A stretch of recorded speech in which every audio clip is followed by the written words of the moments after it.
Welcome to this video on eDNA in evolution and population genetics, prepared by Dr. Dhananjay Gotarkar.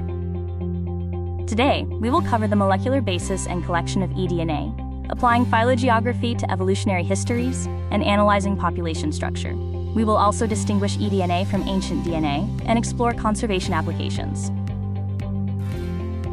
Population genetics is the study of the distribution, frequency, and changes of genetic variation within populations over time. It explains evolution as changes in allele frequencies, using models like Hardy-Weinberg to isolate key forces such as selection, drift, mutation, and gene flow. This visual illustrates population genetics, focusing on the gene pool, mechanisms of evolution like gene flow and natural selection, and how we detect patterns through allele frequency changes and phylogenetic trees. eDNA, or environmental DNA, is collected non-invasively from sources like water, soil, snow, and air. This collected DNA is then extracted, sequenced, and analyzed to detect species and determine population genetics. eDNA is genetic material shed into the environment, offering a non-invasive way to monitor biodiversity. The process involves collecting samples, extracting and amplifying the DNA, sequencing, and comparing them against reference databases for species identification and population metrics. eDNA research has evolved significantly, starting with the first aquatic detection in 2008. By 2012 to 2015, metabarcoding enabled multi-species detection. The period from 2016 to 2019 saw integration with population genetics and phylogeography, leading to real-time monitoring and AI-driven analysis today. Phylogeography integrates evolutionary relationships with geography to reconstruct how species dispersed and adapted. eDNA is transformative here, revealing population subdivisions and gene flow corridors non-invasively. Case studies are emerging, demonstrating eDNA's utility in species-rich groups and conservation. Phylogeography uses comparative, spatial diffusion, and population genetics approaches. The key is combining genetic, spatial, and temporal data to understand processes like migration, viral spread, and domestication paths. Case Study 1 on freshwater gobies in the Japanese archipelago shows eDNA successfully captured population structure, consistent with traditional sampling. It highlights that while the landscape is shared, species-specific traits determine how strongly environmental features shape genetic patterns. Case Study 2 explored using airborne eDNA to detect trafficked lion pelts in shipping containers. While airborne eDNA was detected, the sensitivity was too low for reliable enforcement, suggesting the need for significant optimization.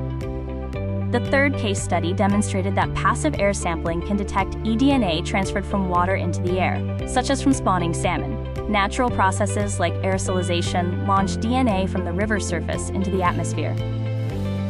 This study of coho salmon spawning streams showed that while airborne eDNA was much more dilute than water eDNA, it was consistently detected.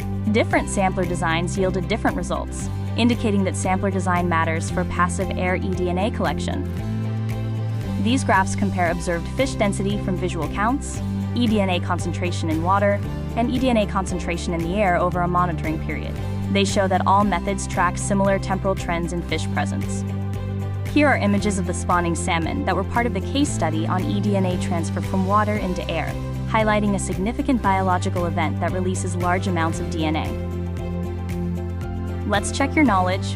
Phylogeography combines evolutionary relationships with geographic distribution to understand how species evolved, dispersed, and adapted across landscapes.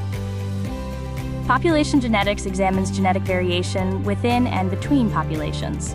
eDNA is revolutionary, allowing non-invasive assessment of genetic diversity, connectivity, and demographic changes, which is vital for cryptic or endangered species.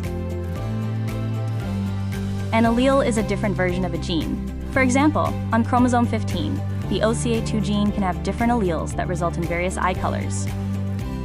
The Punnett square illustrates how dominant and recessive alleles combine to determine traits, such as eye color, within a population.